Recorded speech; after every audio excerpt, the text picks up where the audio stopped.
नमस्कार दोस्तों, हमारी आज की कहानी है अहोई अष्टमी की व्रत कथा।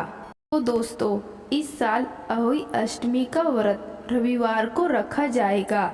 इस दिन महिलाएं निर्जला व्रत रखकर शाम को तारों की छांव में व्रत खोलती हैं। कार्तिक मास की अष्टमी को अहोई अष्टमी का व्रत किया जाता है। इस दिन महिलाएं अपनी संतान की सलामती और लंबी आयु के लिए व्रत करती हैं। पूरे दिन निर्जला रहकर शाम को तारों की पूजा की जाती है और उनकी कथा पढ़ी जाती है।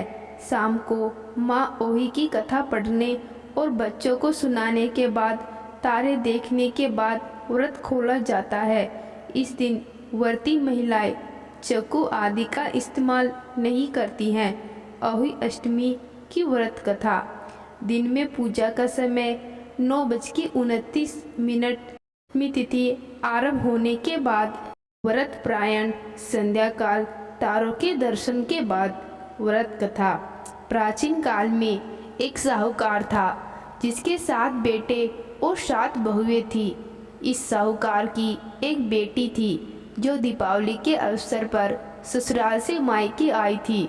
दीपावली पर घर को लीपने के लिए 7 बहुएं मिट्टी लाने जंगल में गई तो ननद भी उनके साथ जंगल की ओर चल पड़ी। साहूकार की बेटी जहाँ से मिट्टी ले रही थी उसी स्थान पर शाऊ शाई अपने 7 बेटों के साथ रहती थी। खोदते हुए गलती से साहूकार की बेटी ने खुरपी से श्याऊ का एक बच्चा मर गया। श्याऊ इस पर क्रोधित होकर बोली, मैं तुम्हारी कोख बांधूंगी। श्याऊ के वचन सुनकर साहूकार की बेटी अपनी 7 भाभियों से एक एक करके विनती करती है कि वह उसके बदले अपनी कोख बंधवा ले। सब से छोटी भाभी ननद के बदले अपनी कोख बंधवाने के लिए तैयार हो जाती है। इसके बाद छोटी भाभी के जो भी बच्चे होते वे 7 दिन के बाद मर जाते। 7 पुत्रों की इस प्रकार मृत्यु होने के बाद उसने पंडित को बुलाकर इसका कारण पूछा। पंडित ने सुरई गाय की सेवा करने को सलाह दी। सुरई सेवा से प्रसन्न होती है और छोटी बहू से पूछती है कि तू किसके लिए मेरी इतनी सेवा कर रही है और वह उससे क्या चाहती है। जो कुछ तेरी इच्छा हो वह मुझसे मांग ले। साहूकार की बहू ने कहा कि श्याऊ माता ने मेरी कोख बांध दी जिससे मेरे बच्चे नहीं बचते हैं। यदि आप मेरी कोख खुलवा दे तो मैं आपका उपकार मानूंगी।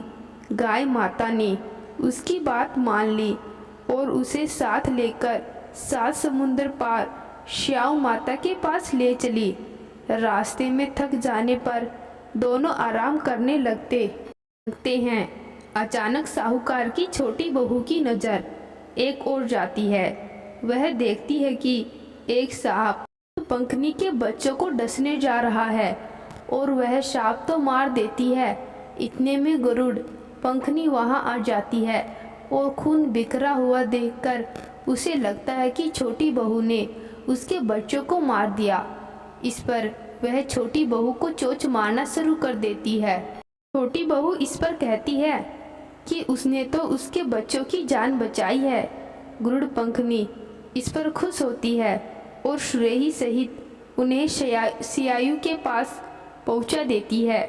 वहां छोटी बहू श्याऊ की सेवा करती है। श्याऊ छोटी बहू की सेवा से प्रसन्न होकर उसे 7 पुत्र और 7 बहू होने का आशीर्वाद देती है।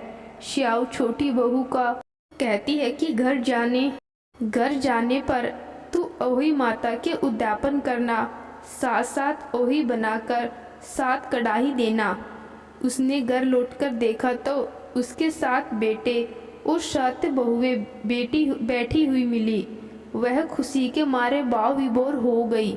उसने 7 ओही बनाकर 7 कड़ाही देकर उद्यापन किया। अहोई का अर्थ एक यह भी होता है अनहोनी को होनी बनाना। जैसे साहूकार की छोटी बहू ने कर दिखाया। जिस तरह अहोई माता ने उस साहूकार की बहू की कोख को खोल दिया। उसी प्रकार इस व्रत करने वाली सभी नारियों की अभिलाषा पूर्ण करे। अहोई अष्टमी की कथा सुनते समय महिलाओं को अपने हाथ में इन चीज़ों को जरूर रखना चाहिए। ये 7 चीज़ें हैं। 7 अनाज। पूजा के समाप्त होने के बाद इस अनाज को गाय को खिला देना चाहिए। अहोई अष्टमी का व्रत माताएं अपनी संतान की लंबी आयु और अच्छे स्वास्थ्य के लिए रखती हैं। इसलिए इस दिन जब भी व्रत की कथा सुने या करे तो अपने बच्चों को अपने साथ बैठाए। तो दोस्तों, अहोई अष्टमी की कहानी आपको कैसी लगी कमेंट बॉक्स में ज़रूर बताएं। जय अहोई माता की।